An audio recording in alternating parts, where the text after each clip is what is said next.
अब डंकी रूट वालों की नई मंजिल जजीरा माल्टा है। माल्टा इटली का ही जजीरा है और अमीर ममालिक में शुमार होता है। वहां अब पाकिस्तान का कौंसल खाना खुलने वाला है। बहुत सारे पाकिस्तानी अब इटली से वहां जाने के लिए पर तोल रहे हैं। वहां फीकस आमदनी $46,000 है, जो पाकिस्तानी करेंसी में 1.25 करोड़ रुपया से भी ज्यादा बनती है। अब इटली में रहने वाले ज्यादातर पाकिस्तानी माल्टा का रुख कर रहे हैं। चंद दिनों में इटली में इमिग्रेशन शुरू होने वाली है।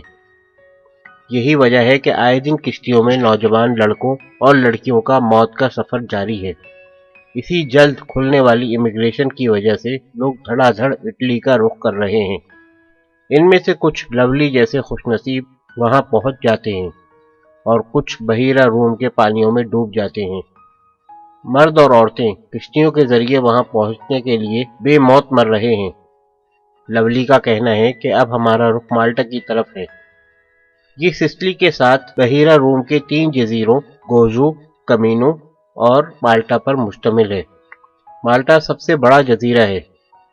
डंकी रूट में दौलत का वो तिलस्म छुपा है कि इस मौत के सफर पर रोजाना नौजवान अपनी जान का नजराना पेश करते हैं, मगर डंकी रूट या मौत का सफर जारी रहता है। पाकिस्तान के बेरोजगार और अपने मुस्तकबिल से मायूस नौजवान अपनी जान खतरे में डालकर 6 माह से साल और 2 साल तक का सफर इख्तियार करते हैं। इसमें सफर बाय रोड और कश्ती के जरिए भी किया जाता है। चूंकि ड्रग और इंसानी स्मगलिंग में कमाई की फरावानी है, इसलिए अब एयरलाइंस भी इस कारोबार में शरीक हो गई हैं। और मुल्कों में भी ये सिलसिला जारी है, मगर दूसरे ममालिक से हमें क्या? हमें तो अपनी नौजवान बासलाहियत नस्ल से गरज है। आखिर क्या वजह है कि वही नौजवान तबका जो यहाँ तालीम हासिल करता है और बेरोजगार रहता है, मगर वही नौजवान जब मगरिबी ममालिक में जाते हैं तो वहाँ कामयाब हो जाते हैं और वजीर आजम तक बन जाते हैं, अपना और अपने खानदान का मुस्तकबिल महफूज कर लेते हैं। अब डंकी रूट का नया और जदीद तरीका भी मुतारिफ हुआ है, जिसमें इत्तलात के मुताबिक आसानी ही आसानी है। यानी अब पाकिस्तान से बाई एयर यूरोप जाने का डंकी रूट महंगा जरूर है, नामुमकिन हरगिज नहीं। ये सहूलत पाकिस्तान के एयरपोर्ट्स पर मौजूद है। इस इंसानी स्मगलिंग को बाकायदा नेटवर्किंग के जरिए आसान बनाया गया है। इनफरादी कोशिशों में जान से जाने का खतरा 100% होता है और कानूनी नेटवर्क के जरिए आसानी से मंजिल मकसूद यानी यूरोप या पेरिस तक पहुंचा जा सकता है। पूरी दुनिया में इंसानी स्मगलिंग की 5 मारूफ और बदनाम तरीन अक़साम हैं। उनमें बेगार, जराइम की दुनिया के लिए इंसानी स्मगलिंग, जिनसी मकासद के लिए औरतों की स्मगलिंग, इंसानी आज़ा की खरीद व फरोख्त और रोज़गार हासिल करने के लिए इंसानों की स्मगलिंग शामिल है। मुल्की माशी हालात तो वाकई इस काबिल हैं कि यहाँ से नौजवान नस्ल निकलना चाहती है। मसला ये है कि कानून नाफिज करने वाले इस स्मगलिंग में एक मुआविन का किरदार अदा करते हैं। लवली जो अब इटली पहुंच चुका है, वो कानून नाफिज करने वाले इदारों को 100 दुआएं देता है। उसका कहना है कि अगर वो स्मगल होकर इटली तक ना पहुंचता तो उसके वालिदैन पाकिस्तान में आम मामूली बीमारी का इलाज करवाने के काबिल भी नहीं होने थे। उनके पास इतना किराया भी न था कि किसी अच्छे अस्पताल पहुंच जाते। चूंकि लवली और बाकिर और हम एक गांव से ताल्लुक़ रखते हैं, वो हमें इटली के हालात से बाखबर रखता है और हम उन्हें अपने मुल्क और उनके घर वालों के हालात से बाखबर रखते हैं।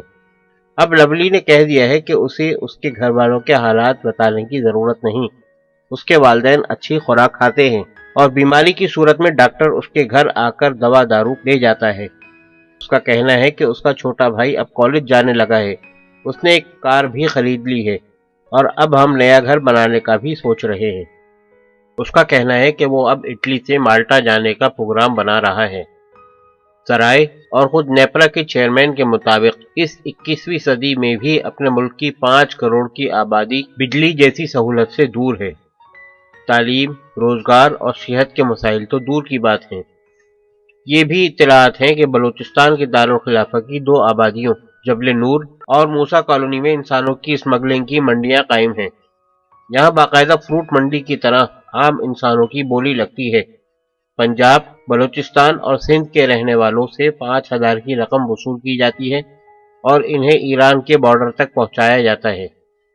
अगर बलूचिस्तान के सूबे की पसमानदा बिरादरी से कोई ताल्लुक रखता हो तो उससे डबल रकम वसूल की जाती है।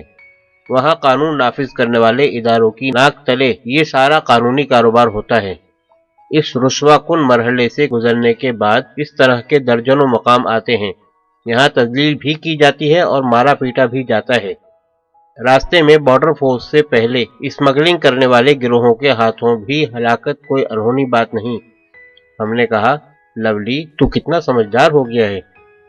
उसका कहना था कि उसके दिल से मौत का डर खत्म हो गया है, मगर आसान तरीन तरीका यह है कि लंबा पैसा दो, ना वीज़ा ना टिकट का झंझट, जहाज में बैठो और रातों रात पेरिस में उतर जाओ। अब अपने मुल्क से सीधा पेरिस, न डंकी रूट न बहीरा रोम में डूब मरने का खतरा। पाकिस्तान की फिजाई सर्विस दीगर इदारों की तरह यूं ही तो इस हाल तक नहीं पहुंची।